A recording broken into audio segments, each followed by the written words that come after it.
This is going to be my reaction video to the Commanders' 29-28 win over the Ravens. One of the things I was thinking about as the game came down, two thoughts I have. Some of you who've been around on the channel for a while probably know one of them that's going to come up if you paid attention to the last channel. First of all, cool game, interesting game. You know, the Commander strategy for playing more of their starters or more starter caliber guys on offense in the first half was interesting. I know people will have a lot to say about it, but I thought they wanted to build momentum. And I thought it was a great thing for the Ravens young guys on defense to get an opportunity to play against that caliber player on the road, even though, you know, Baltimore, Washington area, we're close to them. On the road, being able to play against that level talent was really cool. And I mean, man, you got to give Sam Howell credit and those guys credit. I'm a big fan of Jahan Dotson. Hopefully he stays healthy this year. Terry McLaurin, a lot of talent on that field, and I thought in some cases the Ravens young guys stood up. Of course, they gave up a lot of points and a lot of yards in the first half. But two thoughts. One of them's a movie reference, and it's White Men Can't Jump. It's when Woody Harrelson's girlfriend says the famous quote about sometimes when you win you actually lose, and sometimes when you lose you actually win. I was kind of thinking of that as the game ended because I thought it's kind of good to have the streak over. But the way the guys were competing at the end, I felt kind of guilty for having that thought. I don't know if your thoughts on the game were similar to mine. I certainly wasn't rooting for us to lose, but now that it's over, so long as everyone got out of it healthy, both sides hopefully, but specifically the Ravens, then you don't mind it so much that the streak is, quote, over because, really it was a talking point that we got tired of hearing about, at least me personally. The other thought that I had was some of the coverages on that last drive were really interesting. I thought we stressed our DBs a lot. And our Darius Washington's out there, Caillou Blue Kelly's out there. There's some talented guys out there, don't get me wrong, but some of those DBs, in my opinion, are the types of guys that maybe they need a little bit of support. It really reminded me of, this is coming if you're listening, Josh. It really reminded me of the 4th and 11 touchdown that we gave up in Chicago in 2021 when we played that, really irresponsible coverage with no safety help on a 4th and 11. We did the same damn thing tonight. It was interesting. I'm to the point now where I think I'm past it, but this is probably now the 4th time I brought it up in video form. It was a really interesting strategy, surprising for me by the Ravens to play some of those coverages against Jacob Fromm, who clearly trusted Mitchell Tinsley.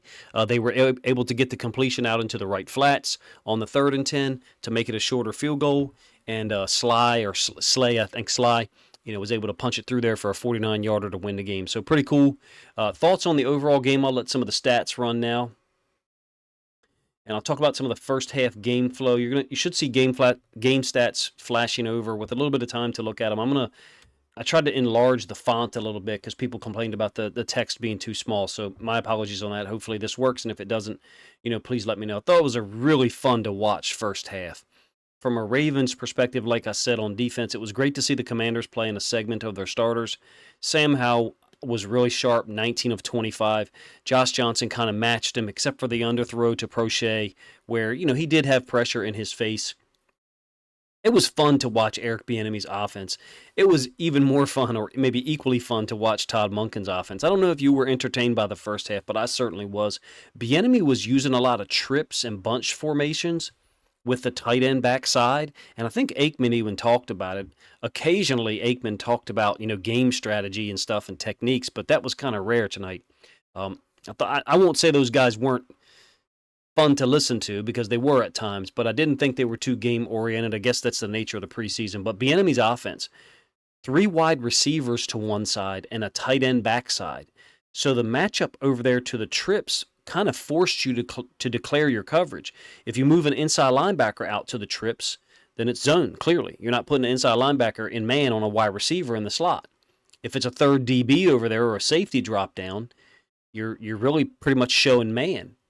And the linebacker on the backside is going to help out with the tight end or the running back. And that, to me, in a simplistic stance, that's kind of what Howell did. When we were playing man, he went backside to the running back, to the boundary, often. And when we played a zone, he went to the front side, to the trip side. The Ravens weren't able to get pressure consistently, but I thought Travis Jones played well. You guys let me know what you thought. I thought he had some nice moves against the run, some nice plays against the run, and some nice moves against the pass. 2 times I thought he was in there to contribute to pressure, even though he may not get quarterback pressures, but it's about more than that. I thought the other guys on the edge didn't really generate much. Tavius Robinson, David Ojabo was in there for the first two possessions. I didn't think he got much done. I thought he had two nice plays on run concepts. My guess would be he played 10 or 12 snaps, but I could be wrong. Travis Jones had a tipped pass on a third down that Jahan Dotson caught over the middle that I thought was pretty amazing. From a Ravens offense perspective, I mean, Josh Johnson was putting in work.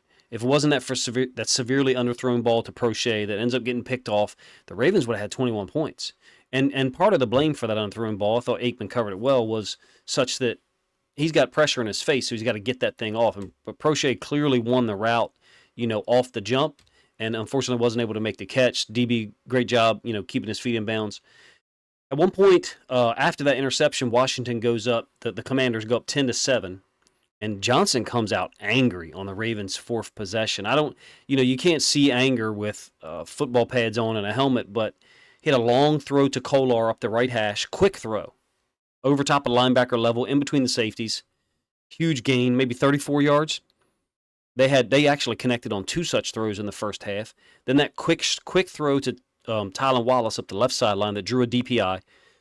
Little underthrown on that one, I think, and more towards the sideline because I thought Tylan Wallace had him beat, but drew a DPI. And then another back shoulder touchdown on Tylan Wallace. Man, he looks good. Left side of the end zone. I believe the Commanders, had most of their starting defense, if not all, out. So not sure who Tylan Wallace was operating against in terms of where he is depth chart-wise, but my guess would be it's not somebody who's going to, see the field a whole lot. I don't mean in a disrespectful manner like every dude that plays in the NFL is a badass. But Tylan Wallace playing well. Second back shoulder touchdown. We got to talk about Zay Flowers. Like, this was sick. His usage, first of all, Justice Hill was at a different speed on the two runs that we had him. I think he had a 15-yard run and a 10-yard run on the first possession. Kind of amazing that the Ravens go down there, first possession, 6 plays, 5 of which generate first downs. I thought Monken and the offensive staff and the players came out there on fire that first drive. Zay Flowers touchdown catch. Like, obviously, every Ravens content creator is going to want to get the all-22 footage out and put a Zay Flowers video up because we know Ravens fans are going to watch, but we're all excited to check that dude out. And, on the first drive, 10-yard gain to Justice Hill. Incomplete to Kolar on the second play. I thought it was a little low, but, I would still expect Kolar to catch it. Thought he played very well thereafter. Flowers jukes Forbes on a short stop route for 11 yards. The Ravens attacked Forbes. I said it during the joint practice last week, or during one of the videos I did, I should say, about the joint practice. The Ravens attacked Forbes, and they did tonight too. Now, the touchdown to Flowers was a play-action concept.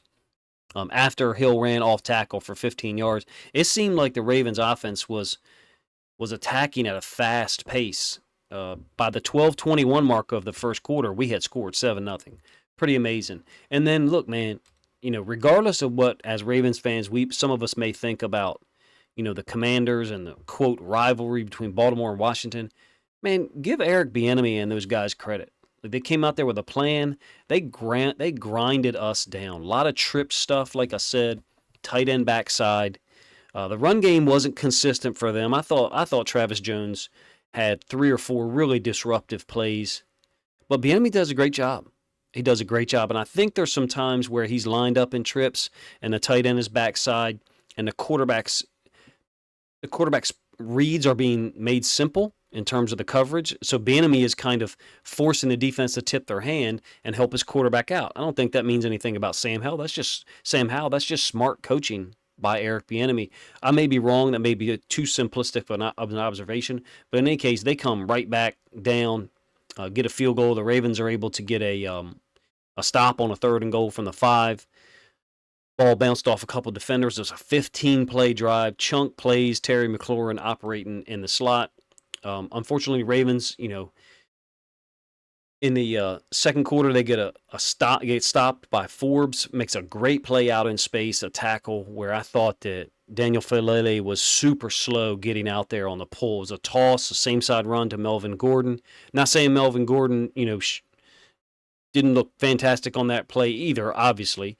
But I thought Falele was almost in the way of a cut. But Forbes pressed the action, came downhill. Ravens had kind of gone quick tempo on that 3rd and 1. It was a huge play by Forbes, shows you his talent level. Defense forced a punt. On the ensuing possession, 3rd and 9, Howell goes up top. I can't remember. I think it's De'Ami Brown. Hopefully, I said that name right. And Kevon Seymour in man coverage is able to get his hands up, knock it away, force a punt. I thought that was awesome. Prochet obviously had a rough night. Lets it drop, and 53-yard punt rolls down to the 1. You would have thought, that was going to be an opportunity for the Ravens to hopefully get out of there and punt. Nope. I mean, Monken had them moving. Gordon for 5 yards behind a Ricard Lee block. And then a huge play, 3rd and 3. Josh Johnson retreating to his end zone somewhat, kind of backpedaling, sidestepping, I guess. 3rd read to Ricard on a drag. Awesome play by him. Get a 16-yard catch on a fake draw completion to Kolar up the left seam. Dante Demas up the left side for 11. Gordon with another same side run downhill, which is exciting to see the same side runs. Sets up a 2nd and 3. Again, Ravens' 3rd possession from the 21, Commanders 21, and that weird play where there's some pressure comes through in Josh Johnson's face. Prochet, I thought, needed to make a better effort on the ball. For real, I thought he was kind of fading away, but he knew he had beat the defender. Certainly he would like to have that one back. Drops it. Defender gets the ball, intercepts it. Takes it like 54, 55 yards, something like that. So Commanders, they go down, take the lead 10-7. And like I said, man, Josh Johnson comes out ripping. I think there's like 2 minutes left in the half. Commanders up 10-7. The big completion to Kolar, right side.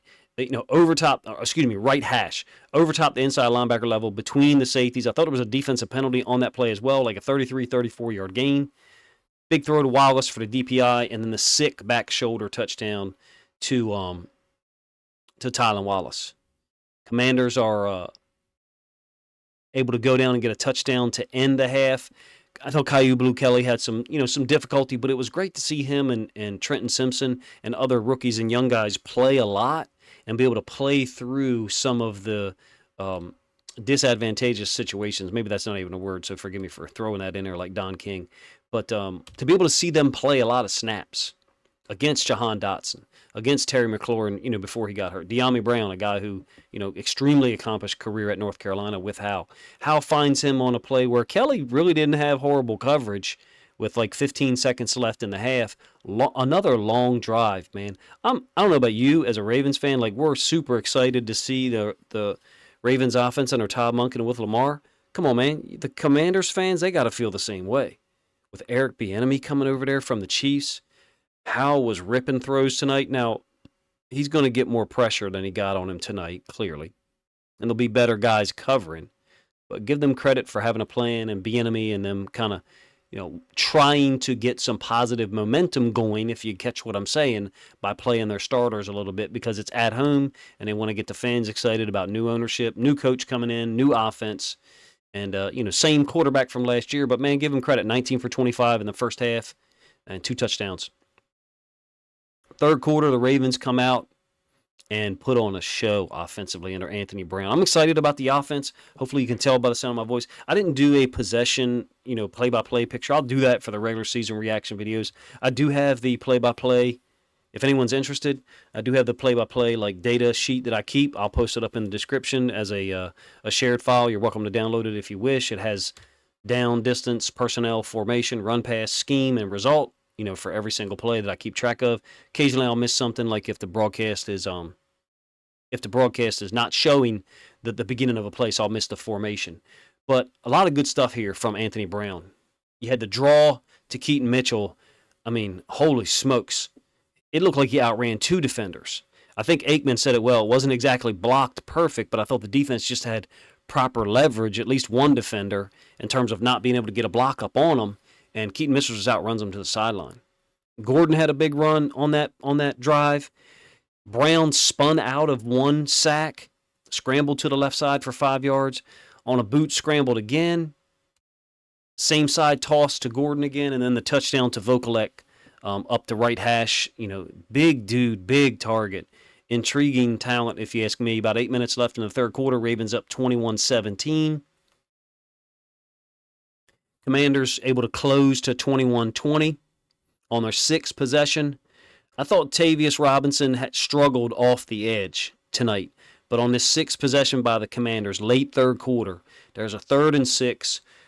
Well, first of all, on that sixth possession, they reached the 35, the Ravens 35, and Kyu Blu Kelly, I thought, did a nice job on De'Ami Brown, who then lost him a little bit. It's when Kelly hit him late, somewhat late, excuse me. I don't think it's a late hit, and De'Ami Brown ended up being hurt. Completion to the running back in the flats, and then Tavius Robinson is used on a stunt.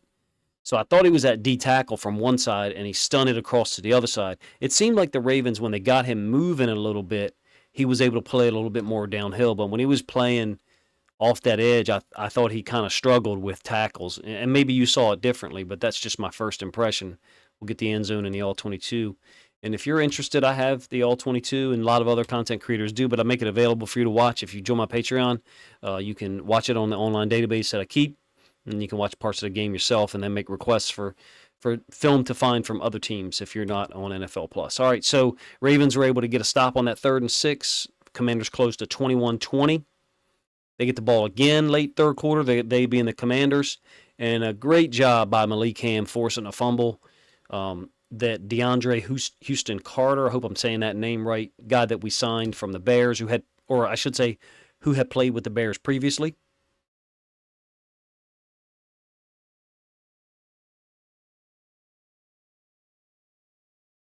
Houston Carter was able to recover it, 21-20, and we're down there in business again because I think we take over on like the 15 or something, being our 8th possession. We took that 21-20 lead into the fourth quarter. Things look, really great when on a 4th and 3 we get a hard count and a guy jumps. Actually, the guy who jumped was Isaiah Mack. He's an underrated football player. Owen Wright, when he got a little bit of space, looked good, but when there was people in his face, he struggled to generate anything or make people miss. 3rd and goal from the, I think the 8. We get another touchdown to Vokalek. Little head fake out. People call it a stick nod, whatever you want to call it. I thought it was a nice throw. Maybe it could have been another foot or 2 feet more towards the middle of the field because Vokalek kind of had to turn to catch it. But Anthony Brown knew where he was trying to put the ball, over top of the linebacker level, away from the safety, because Vokalek kind of split those guys. 8-yard touchdown. Like I said, super interesting prospect. On that drive to take a 28-20 lead, Falele has the false start on the 2-point conversion. Unfortunate, but very slight movement, but it's a false start.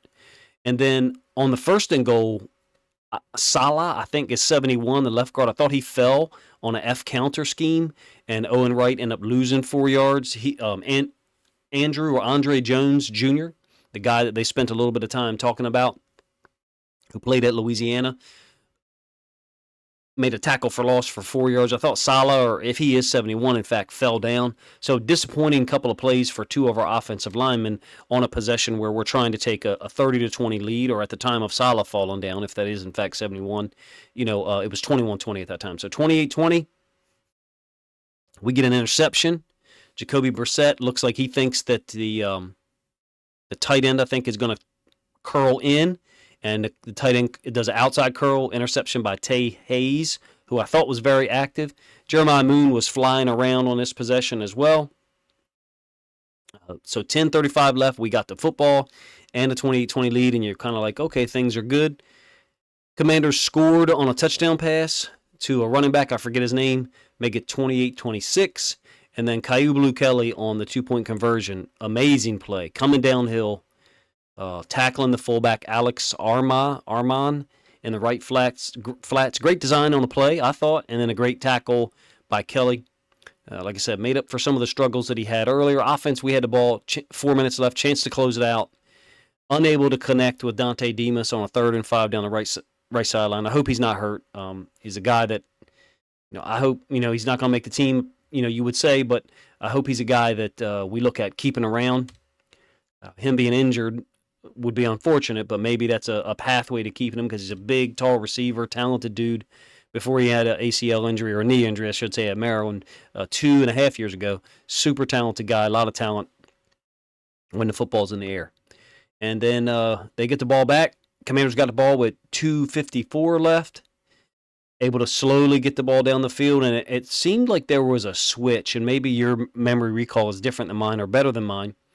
Seemed like about the 45-second mark, we stopped playing a regular defense. We started putting 7, 8 guys right up on the line of scrimmage, and Aikman and Buck even made mention of it, like the third time we did it. Great play by Ardarius Washington on Mitchell Tinsley. No help in the middle of the field. It's a 1st and 10. Jacob Fromm correctly said, okay, it's cover zero. True cover zero, not blitz zero like the Dolphins played against the Ravens a lot and the rest of the league kind of copycat it. This is true cover zero, and throws it up to Tinsley. Ardarius Washington, apparently got hurt on the play, but somehow when they showed the replay, was able to get his hand up, and it looked like his hand hit the ball out of Tinsley's hands. Ends up being incomplete. Ardarius Washington doesn't know that it's incomplete. He gets up off the ground, makes a tackle that, doesn't count as a tackle because the play was whistle dead, but says a lot about him, man, that he was hurt and still made the play. Another incomplete pass to Mitchell Tinsley, 3rd and 10, 18 seconds left. Big completion out in the right flats. I didn't see the coverage. Maybe I was looking away from the screen and typing. And then Joey Slye, I think it's Slye, field goal from 49 yards out. That's the difference, that 8-yard gain on 3rd and 10. Turns it into a 4th and 2 and a 49-yarder. It could have been a 53, 54, 55-yarder if we don't allow that completion. I thought our defense switched around the 45-second mark in terms of the coverages played. Tell me if your memory is different, and or if you have a different feeling about it than I do. I'm not saying that we were trying to lose, because coaches would never do that. They would never betray players' confidence and players' belief like that. But it was interesting to me that there was a switch that was turned at a certain time. I love to hear the explanation from Harbaugh and other people about, if you believe that, I think the coverage focus changed somewhere around that time on that last drive.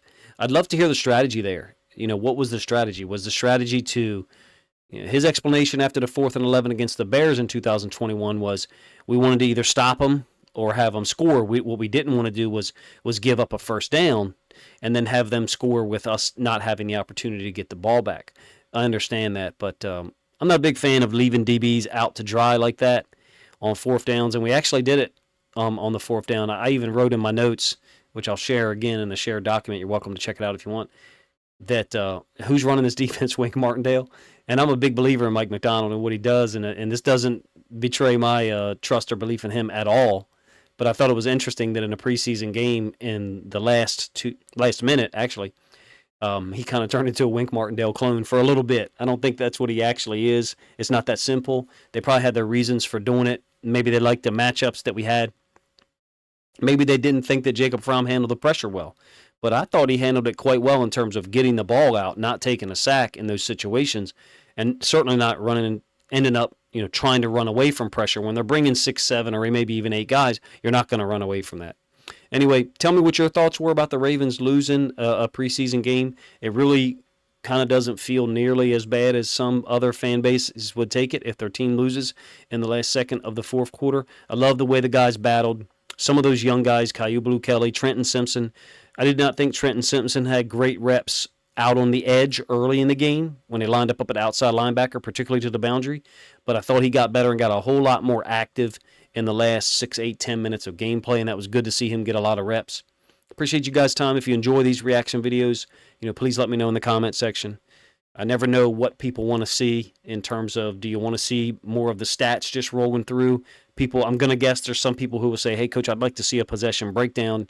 I did one after the Week 1 preseason game against the Eagles, and I think I'll do another one this week, and I'll show the play-by-play. I'll show the actual, my charting and data, which you'll be able to see if you download the file. So anyway, if you think other Ravens fans or Commanders fans, in fact, would enjoy this content, the reaction video, please consider grabbing a link to it, sharing it out on social media to help this content get more reach.